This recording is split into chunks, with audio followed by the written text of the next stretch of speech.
मैं भी एक कंपनी रन करता हूँ अपनी, तो जो भी मेरे एम्प्लॉयज़ हैं, जो कुछ भी वो करते हैं, कई बार क्या होता है कि सर मैं उनके साथ इन्वॉल्व हो जाता हूँ, तो उस वहाँ से हटकर मुझे अपना ध्यान जो है अपकमिंग प्रोजेक्ट्स पे, जो बड़े बड़े प्रोजेक्ट्स मुझे और लाने अपनी कंपनी के लिए, तो वहाँ पे मैं कैसे काम करूँ कि जो सिस्टम है पूरा का पूरा वो मतलब पीपल डिपेंडेंट सिस्टम नहीं होना चाहिए, एक सिस्टम होना चाहिए कि मुझे हर एक चीज़ अपडेट रहे टाइम टू टाइम।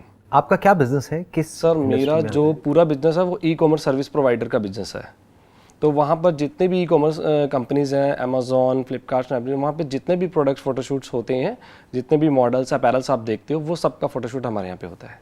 तो आप मतलब काफ़ी हद तक हमारी लाइन से रिलेटेड हो गए, राइट? कैसे हम पीपल डिपेंडेंट से हट करके systems and processes driven business को बनाएं, क्योंकि अगर आप वो नहीं करेंगे तो आप नेक्स्ट लेवल पे नहीं जा सकते, आप कुछ एक्चुअल में बड़ा नहीं सोच सकते या बड़ा नहीं कर सकते। आपका जो बिजनेस है basically that is less of a product business, more of a service business, right? क्योंकि क्लाइंट्स आपको प्रोडक्ट्स देंगे या आप क्लाइंट्स को एक तरफ से अप्रोच करोगे, फिर उसमें से कुछ हाँ बोलेंगे, कुछ ना बोलेंगे, फिर आप उनके प्रोडक्ट शूट्स करेंगे। तो हर एक चीज़ को step by step break down करके डिफाइन किया जा सकता है कि पहले स्टेप में ये होता है, और फिर उसको असाइन किया जा सकता है कि ये जो सेट ऑफ प्रोसेसेस है ये इस पर्सन की रिस्पॉन्सिबिलिटी है, उसके बाद में इस पर्सन की रिस्पॉन्सिबिलिटी है, उसके बाद में इसकी है, उसके बाद में इसकी है। तो कहीं पर भी कोई गूफ अप होता है या कहीं पे भी कुछ गड़बड़ होती है तो आप इमीडिएटली जा करके उस पर्सन को पकड़ सकते हैं। और अगर गलती ऐसी है जो किसी पर्सन ने नहीं करी है, वो फ्लॉ सिस्टम में है, तो आप सिस्टम को चेंज करेंगे। ज़्यादातर क्या होता है, जो एम्प्लॉयज़ होते हैं उनको खुद ही क्लियर नहीं होता कि मुझे एम्प्लॉय से क्या चाहिए, तो एम्प्लॉय बेचारा कितना भी कर दे, अपना 100% भी देते, वो भी कम पड़ जाता है एंड में। क्योंकि एम्प्लॉयर क्या करेगा, उसकी एक कमी को पकड़ करके सारे उसके किए किराए पे पानी फेर देगा। वो तरीका गलत है। एक सही तरीका क्या है काम को करने का, कि आपको पहले कम्युनिकेट करना है कि एग्जैक्टली आपसे क्या एक्सपेक्टेड है, और अगर आप ये जो एक्सपेक्टेड है इससे बेटर करते हो तो that means you are performing very good in this company. अगर जो आपसे एक्सपेक्टेड है आप उतना भी नहीं करते हो, you are not performing good in the company. तो हर एक चीज को स्टेप बाय स्टेप आपने कन्वर्ट कर दिया, राइटिंग में कन्वर्ट कर दिया। अब अगर कोई प्रॉब्लम आती है तो वो जो राइटिंग में आपने सिस्टम्स एंड प्रोसेसेस की एक फाइल बनाई है या जो बुक बनाई है उसमें चेंजेस करने हैं। लोगों को नहीं बोलना है कि तुम्हारी गलती है, तुम्हारा ये है, तुम्हारा वो है। ऐसा एक प्रोसेस बना देना है कि किसी को बोलने की जरूरत ही ना पड़े। जैसे मैंने देखा है यहाँ पे एक बड़ा एक कॉमन एक कल्चर देखा है इंडिया में। यहाँ पे क्या होता है कि जब कोई लेट आता है ऑफिस में तो जो सीनियर है या जो बॉस है वो आकर के उसको बोलते हैं क्या हो गया, आज लेट क्यों आए, आज फिर लेट आ गए, ये वो। ये बड़ा ही बेवकूफ़ों वाला तरीका है काम को करने का। क्यों? क्योंकि आपको पता है कि अगर सामने वाला लेट आएगा तो why don't you create a process, और फिर जो फ्रीडम है वो एम्प्लॉय को दे दी कि भाई आप महीने में 2 बार इतना लेट आ सकते हो, और तीसरी बार आप इतना लेट आ सकते हो। मानो 2 बार आप 10 मिनट तक लेट आ सकते हो, तीसरी बार आप आधा घंटे तक लेट आ सकते हो, चौथी बार आप 2 घंटे तक लेट आ सकते हो। अगर उससे ज़्यादा आप लेट आते हो तो इतना पैसा आपका कटेगा, जिससे आपको भी प्रॉब्लम ना हो और कंपनी को भी प्रॉब्लम ना हो। It has to be a win win situation, तभी वो कंपनी ग्रो करेगी। राइट। कई बार क्या होता है कि work on your business, not in your business. कई बार जो मैंने अभी आपको बताया कि मैं उनके साथ इन्वॉल्व हो जाता हूँ और जो चीज़ें मैं करना चाहता हूँ आगे उसमें नहीं कर पाता हूँ, मैं उसी के अंदर इन्वॉल्व रहता हूँ। तो मैं चाहता हूँ कि बिल्कुल हटकर मैं कुछ सोच सकूँ, उसका जवाब अपने वैसे मेरे को दे ही दिया है सर। इसमें एक और बात आप ध्यान रखिए, एक बहुत बड़ा ट्रैप होता है जहाँ पर जा करके हर एंटरप्रेन्योर फंसता है। मैं भी फंसा हूँ पास्ट में। वो क्या होता है कि हम हर काम को परफेक्शन से करना चाहते हैं। तो अगर फॉर एग्जांपल कोई है जो एक पर्टिकुलर काम को कर रहा है या कर रही है, तो आप क्या चाहेंगे कि वो बिल्कुल परफेक्ट होना चाहिए, उसमें कहीं कोई गलती नहीं होनी चाहिए, जैसे आप खुद करते हैं वैसे ही वो करे, राइट? तो as far as your supervising from a distance is concern, that is okay. But if you are getting involve in their day to day task, then the problem is कि अब वो इनिशिएटिव लेना बंद कर देंगे। जब आप उनके सर पे खड़े हैं तब तो वो काम करेंगे, जब नहीं है तो काम नहीं करेंगे। तो it has to be, again I am saying that, कि वो बेसिकली बिल्कुल क्लियर होना चाहिए कि आज आपसे क्या एक्सपेक्टेड है, इस वीक में आपसे क्या एक्सपेक्टेड है, अगले 1 साल में आपसे क्या एक्सपेक्टेड है। That must be very very clear to you and to them, ताकि उनको क्लियर पता हो कि अच्छा काम मतलब क्या और बुरा काम मतलब क्या, ताकि फ्यूचर में अगर आपको किसी को निकालना भी पड़े अपनी कंपनी से तो you must give a proper reason, a proper explanation कि बेसिकली ये प्रॉब्लम थी जो यहाँ पर ये लिखा हुआ था, इसकी वजह से हमको ये एक्शन लेना पड़ रहा है। कई बार एक्शंस लेने पड़ते हैं। जैसे कुछ चीज़ें हैं जिसको आप टॉलरेट नहीं कर सकते अपनी कंपनी में, अगर उसको आप टॉलरेट करते हैं तो क्या होगा, पूरा का पूरा सिस्टम ही खराब हो जाएगा। जैसे बोलते हैं ना, एक मछली पूरे तालाब को गंदा कर देती है।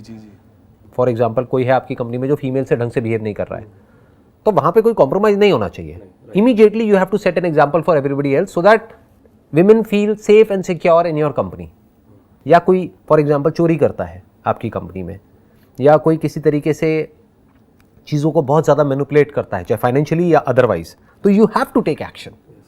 पहले उसको वार्निंग दी, अगर उसके बाद भी वो नहीं समझा है, नहीं समझी है, तो you have to take an action. जैसे जो सड़कें हैं, अगर वहाँ पर कोई भी रूल्स को फॉलो ना करे तो कायदे से एक पनिशमेंट होनी चाहिए. अगर कोई रूल्स ही ना हो, या रूल्स तो हो नाम के लिए बट उसको कोई सुपरवाइज ना करे या कोई मॉनिटर ना करे, तो गंद मच जाएगा. तो there must be rules and there must be proper governance in order to check कि उन रूल्स के अकॉर्डिंग काम हो रहा है या नहीं हो रहा है. अगर रूल्स से एम्प्लॉइज को प्रॉब्लम है तो सुनो, समझो और रूल्स को चेंज करो. But once they say this is fine, then they have to follow those rules. Sir कई बार क्या होता है कि जैसे कि आप बता रहे हो कि मैं कई बार ये सोचता हूँ कि हम कभी भी बाहर होते हैं, जैसे हम किसी वेकेशन पे चले जाते हैं, कभी हम परेशान होते हैं तो एम्प्लॉयज़ के साथ तो नहीं वो कर सकते, हम कहीं बाहर चले जाते हैं जिससे मूड वगैरह फ्रेश हो जाता है. तो उस केस में क्या हम एचआर या कोई सीनियर्स को वो पावर दे सकते हैं डिसीजंस की, कि बाद में ऐसा ना लगे हमें कि यार अगर मैंने उसको बोला कि अगर आप कोई डिसीजन ले रहे हो तो आप सोच समझ के लेना, अगर मैं बाहर हूँ, मेरा फ़ोन स्विच ऑफ है, तो आप डिसीजन ले लेना. कई बार सिचुएशन ऐसी होती है, कोई क्लाइंट है या कुछ भी है, तो बाद में जब मैं आऊँ और मुझे ऐसा नहीं लगना चाहिए कि यार ये आपने गलत कर लिया, तो उस केस में क्या करना चाहिए? कोई भी डिसीजंस जो भी लेने हैं उसका एक FAQ बनाते चले जाओ. अच्छा. बेसिकली जो भी प्रॉब्लम्स आती है ना एक पर्टिकुलर बिजनेस में, आपका जो बिजनेस है जी. उसमें अगर आप ध्यान से ऑब्जर्व करेंगे तो जो प्रॉब्लम्स होती हैं वो गिनी चुनी 8-10 ही होती है, वही बार बार आ रही होती है. तो अगर आपको बिजनेस करते हुए मानो 5 साल हो गए हैं तो आपको पहले ही पता है कि वो 5-10 प्रॉब्लम्स क्या हैं. अब प्रॉब्लम क्या होती है, हम अपने हाथ में कंट्रोल रखना चाहते हैं. हम चाहते हैं कि कुछ भी हो मेरे से पूछ करके करो. वो होना ही नहीं चाहिए. तभी तो सिस्टम ड्रिवन होगा कि चाहे बड़ा डिसीजन है चाहे छोटा डिसीजन है, अगर ये हुआ तो ये होना है, फिर चाहे मैं हूँ चाहे आप हो, तो उससे क्या आपके ऊपर भी प्रेशर नहीं आएगा, बार बार आपको भी नहीं सोचना पड़ेगा. राइट. कि अगर फॉर एग्जांपल कोई क्लाइंट आता है और वो बोलता है कि ये चाहिए मुझे या मैं ये चाहता हूँ, तो आपको पहले ही क्लियर होना चाहिए अपने माइंड में कि ये हमें करना है या नहीं करना है. ओके.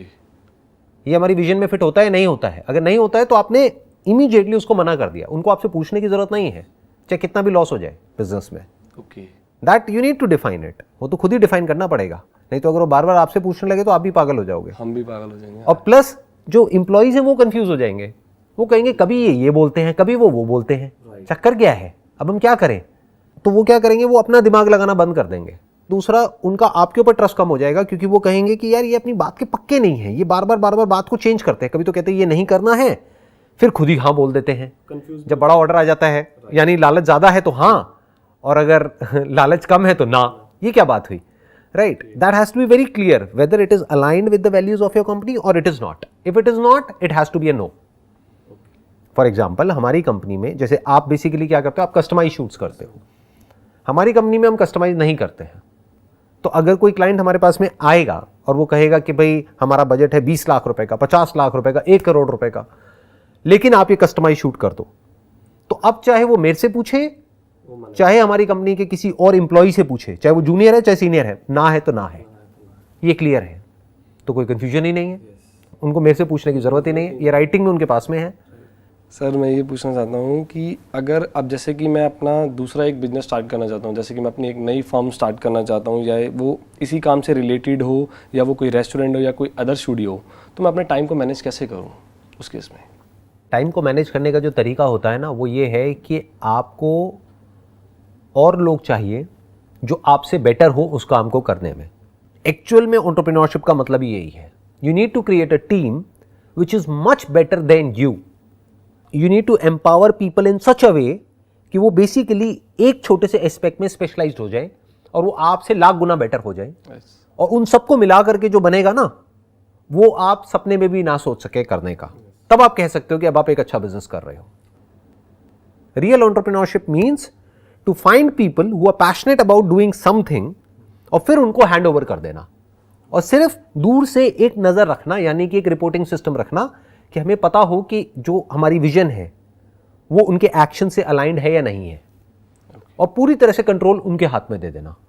फॉर एग्जाम्पल अभी आप एक बिजनेस कर रहे हैं, अब आपने एक और बिजनेस किया, तो उस बिजनेस के कोई और हेड है. हो सकता है आपकी एग्जिस्टिंग टीम में से आपको किसी के अंदर वो क्वालिटीज नजर आ रही हो, या वो पर्सन उस बिजनेस को हेड करना चाहता है, जैसे अभी आपने कहा कि हम फोटोग्राफी का कर रहे हैं, अब साथ में हम रेस्टोरेंट ओपन करना चाहते हैं, तो हो सकता है आपकी इसी टीम में से आपको एक पर्सन नजर आए जो बहुत ही सिंसियर है काम को लेकर के, और आप उसको बुला करके उससे पूछते हो कि भाई देखो ऐसा मैं कुछ सोच रहा हूँ, do you want to head that department of our company? तो उसको वहाँ से हटा दिया, उसको वहाँ पे फिट कर दिया, क्योंकि वो भी वही चाहता है, तो उसकी जगह पे कोई और नया पर्सन आ गया। और सर इसमें कई बार क्या होता है कि ज़रूरी नहीं है कि वो मेरे आसपास ही हो, Right. पर्सन है, चाहे वो मेरे एम्प्लॉय टीम, मेरी फैमिली, चाहे मेरे पार्टनर्स है, कोई भी हो, कई बार डिफरेंट लोग भी ढूंढने पड़ जाते हैं व्हाई नॉट उसके लिए। लेकिन उसमें फिर सर ट्रस्ट की बात आ जाती है कि मैं जितना मैंने रिसर्च वर्क करा है कुछ एक नया स्टूडियो ओपन करने के लिए या वो करने के लिए, अब मैं सोचता हूँ कि मैं किसी और को दूँ, मतलब आप इसके ऊपर काम करो, मैं इस टीम में काम कर रहा हूँ, और कहीं ना कहीं गड़बड़ हो जाए, कुछ हो जाए, तो फिर वही अगेन चीज़ें दिमाग में घूमती रहती है। इसीलिए मैंने कहा ना कि बेसिकली आप किसी नए को पूरी तरह से हैंडओवर नहीं कर सकते, पुराने के किसी ना किसी तरीके से उसमें इन्वॉल्वमेंट होनी ज़रूरी है, क्योंकि उसको पता है कि आपकी विजन क्या है। जो इंसान आपके साथ में पिछले 5 साल से है, तो आपको एग्जैक्टली पता है कि वो इंसान क्या है at the level of their actions, not what they are saying during the interview. क्योंकि आप किसी नए से मिलोगे इंटरव्यू में तो सब कुछ अच्छा ही बोलेंगे, उनसे पूछो what are your strengths and weaknesses, तो वो अपनी वीकनेस को भी ऐसे बताएंगे जैसे कि उनकी बहुत बड़ी स्ट्रेंथ है। My weakness is that I am a workaholic, that I am a perfectionist. अच्छा, ये वीकनेस है? तो इस चीज़ को ध्यान में रखना है कि इसको नहीं देखना है कि वो बोल क्या रहे हैं, इसको देखना है कि वो कर क्या रहे हैं, एक्चुअल में उनकी लीडरशिप क्वालिटीज अच्छी हैं या नहीं है, एक्चुअल में वो टीम प्लेयर है या नहीं है। इसीलिए मैं कह रहा हूँ कि ये जो टीम बनती है ना धीरे धीरे, ज़्यादातर बिजनेसेस को ऐसे ही बड़ा किया जाता है। अगर वहाँ पे एक नया सीईओ भी अपॉइंट किया जाता है किसी दूसरे बिजनेस में, तो पुराने में से किसी ना किसी पर्सन को उसको असिस्ट करने के लिए वहाँ पर भेजा जाता है, so that you know what exactly is going on in that business on a day to day basis. नहीं तो आपको पता कैसे लगेगा? कोई नया आदमी आया तो वो तो आपको कुछ पता ही नहीं है, उसकी और आपकी विजन तो अलाइंड ही नहीं है, वो अलाइन होने में ही 6 महीने साल लग जाएंगे। And there is a strong possibility कि हो सकता है वो बंदा, जैसे 3 महीने का प्रोबेशन पीरियड होता है, तो या तो वो खुद छोड़ के चला जाएगा या फिर आपको ही उसको बोलना पड़ेगा कि नहीं हमारी विजन अलाइन नहीं हो रही, तो अब आप जाइए। तो अगर वो जाइए तो और कौन है वहाँ पर संभालने के लिए? राइट। तो that's what I am saying, that you need to build a core team of people which is like a family. तो उसी में से आगे डेलीगेट करना होता है और फिर बिजनेस को एक्सपैंड करना होता है। दोनों में फ़र्क समझ आया? एक है अ पर्सन जिस पे आपको ट्रस्ट है, और एक है वो पर्सन जो कैपेबल है। ज़रूरी नहीं है कि जिस पे आपको ट्रस्ट है वो कैपेबल भी हो। यस। तो ये भी एक बहुत बड़ी गलती होती है जो कई बार एंटरप्रेन्योर्स कर देते हैं कि एक पर्सन है वो कैपेबल तो है नहीं, उसको ले जा करके बिठा दिया वहाँ पे, हेड बना दिया। अब बाकी के लोग कह रहे हैं किसको बिठाया हुआ है, इसको अकल तो है नहीं ना, इसको कुछ आइडिया है, इससे ज़्यादा तो हमको पता है। तो उसको आपने हेड नहीं बनाया, उसको असिस्ट करने के लिए वहाँ पर बिठा दिया, बट हेड कोई और है जो उस फील्ड का एक्सपर्ट है। जैसे रेस्टोरेंट का बिजनेस है तो हेड कौन है? जो शेफ़ है, जिसको 10 साल का एक्सपीरियंस है, वो और शेफ्स को बताएगा ना कि वो क्या सही कर रहे हैं क्या गलत कर रहे हैं। अब अपनी पुरानी टीम में से अपने कंफर्ट जोन की वजह से आपने कहा कि मेरे को इस पे बड़ा विश्वास है, तुम हेड करो। अब वो जा करके उनको बता रहा है तुमने ये कर दिया, वो कर दिया, अब इसका टेस्ट अच्छा नहीं है, वो कोई सुनेगा ही नहीं उसकी। वो कहेगा कौन है ये, क्यों क्यों मेरा सर खा रहा है ये, समझ गए? तो बंदे ही नहीं टिकेंगे, तो लोग नहीं टिकेंगे आपके वहाँ पे कंपनी में। Sir what is the source of your positive energy always? I would call it positive energy, I would call it a solution oriented approach. कि बेसिकली ये पॉजिटिव एनर्जी जो वर्ड है ना, ये मेरे को पर्सनली पसंद नहीं है। लोग जोड़ देते हैं मेरे नाम के साथ में मोटिवेशनल स्पीकर, पॉजिटिव थिंकिंग। अब लोग क्वेश्चन ही ऐसे पूछेंगे तो मेरे को जवाब भी वैसे ही देने पड़ेंगे ना, क्योंकि जैसे सामने से क्वेश्चंस आएंगे मुझे उसी लेवल पर आकर के उनसे बात करनी पड़ेगी, नहीं तो वो डिस्कनेक्ट हो जाएंगे। राइट। तो अगर कोई पूछेगा how to be positive all the time, how to be happy all the time, तो मुझे शुरू तो वहीं से करना होगा। लेकिन अगर आप ध्यान से मेरे सेशंस को ऑब्जर्व करेंगे, I always say look at reality as it is. Reality को समझो, रियलिटी में अगर प्रॉब्लम है तो उसका सॉल्यूशन निकालो, अगर प्रॉब्लम नहीं है तो उसको समझो, और जब समझ लेते हो तो वो प्रॉब्लम डिसॉल्व हो जाती है। और दूसरा क्या होता है कि हमें खुद अंदर से समझ आ जाता है कि अच्छा इसका आंसर ये है कि मेरा ये बिहेवियर है जिसकी वजह से प्रॉब्लम हो रही है, तो let me change my behaviour, not the other person's behaviour. That is one way of looking at it. Second is accepting the person as he और she is, that is second. Third is कि अगर actual में problem है तो ये नहीं कि अपने मन में कुछ भी सोचे चले जा रहे हैं, जा करके उसको बोला, लड़ाई होती है होने दो, इससे ज्यादा क्या होगा? डरना क्या है? डर डर के क्यों जीना है? या तो थोड़ी देर की होगी या हो सकता है परमानेंट ही हो जाए, रिलेशनशिप खत्म हो जाए, होने दो। जब होनी ही है 1 साल बाद भी 10 साल बाद भी, तो अभी हो जाए ना। तो all I am saying is mind पे बैगेज रखने से अच्छा है कि बी सॉल्यूशन ओरिएंटेड। कोई प्रॉब्लम है तो उससे भागो मत, उसको पोस्टपोन मत करो, उसको सॉल्व करो, ताकि आपका जो माइंड है वो फ्री रहे कुछ एक्चुअल में ढंग के काम करने के लिए।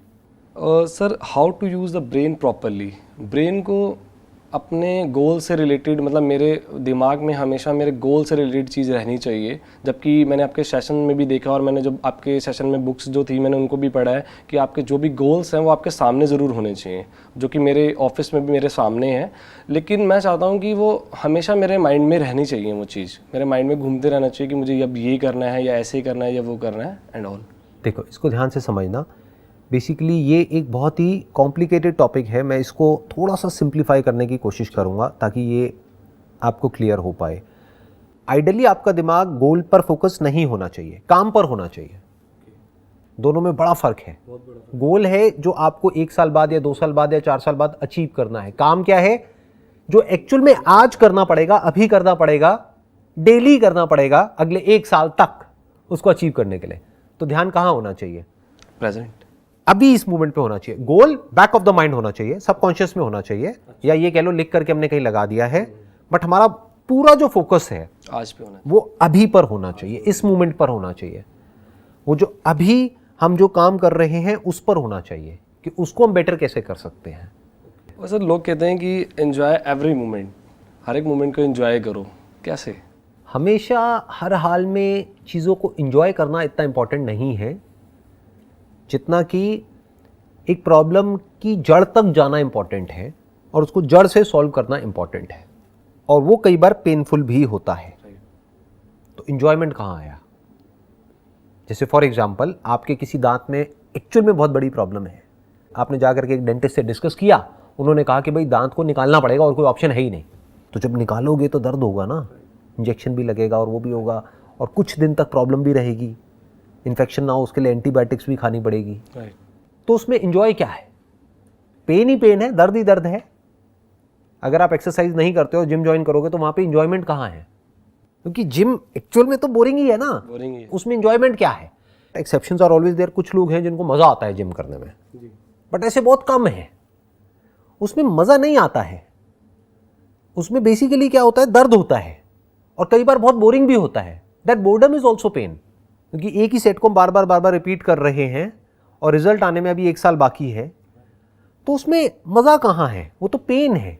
या अपनी किसी पुरानी आदत को आप बदलने की कोशिश कर रहे हैं, तो उसमें मज़ा कहाँ है? उसमें तो दर्द है। किसी की डेथ हो गई है, उसके बारे में आप सोच रहे हैं या वहाँ से बाहर निकलने की कोशिश कर रहे हैं, उसमें मज़ा कहाँ है? उसमें तो दर्द है। हम क्या बोलते हैं? दर्द नहीं होना चाहिए, मुझे तो मज़ा आना चाहिए। मज़ा नहीं आएगा उसमें। You have to accept it as a part of life. As enjoyment is a part of life, so is pain. As pleasure is a part of life, so is pain.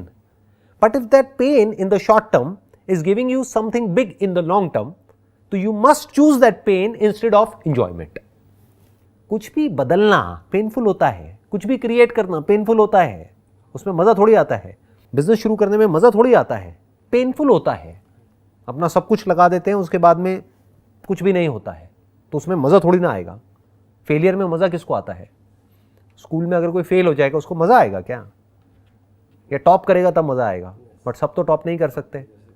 तो फिर ये सवाल कहाँ से आया कि भाई हम हमेशा खुश कैसे रहें? इसका मतलब क्या है कि सब खुश कैसे रहें हमेशा? That is not possible. तो हमें क्या करना है? जो रियलिटी है उसको एज इट इज़ देख लेना है कि अगर दुख हो रहा है तो उस दुख से भागना नहीं है, एक्सेप्ट करना है।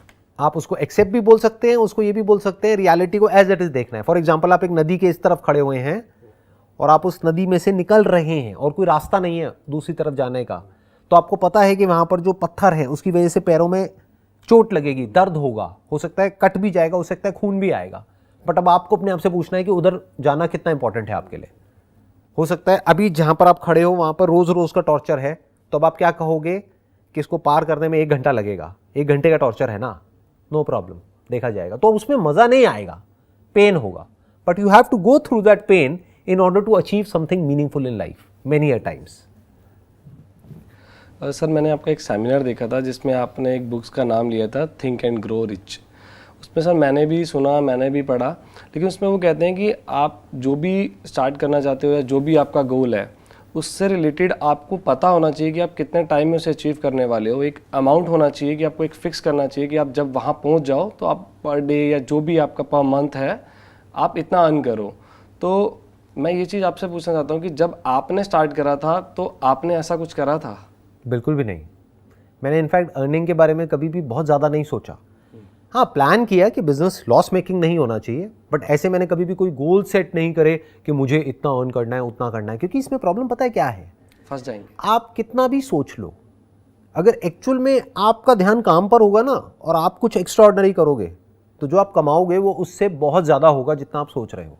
राइट। ये बात बहुत लोगों के लिए डाइजेस्ट करना बड़ा मुश्किल है, बट अगर मैं अपना एग्जांपल दूं तो जहां तक भी मैंने सोचा था, मैं एक टाइम पे ये सोचता था कि अगर इतना हो गया तो बहुत है, मैं तो फिर उसके बाद में ना बस मज़े आ जाएंगे, ये हो जाएगा वो हो जाएगा।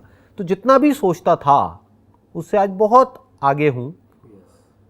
तो अच्छा क्या हुआ कि मैंने फालतू की चीज़ें सोची ही नहीं, इसलिए इतना आगे हूँ। अगर मैं यही सोचता रहता कि मुझे यहाँ तक जाना है वहाँ तक जाना है तो मेरी सोच एक लेवल पर जा करके रुक जाती।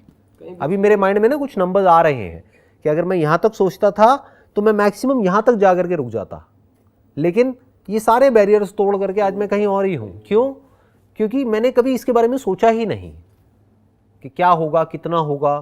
बस इशारे में ये बोल सकता हूँ जितना भी सोचा था उससे बहुत बड़ा मैं ऑलरेडी अचीव कर चुका हूँ।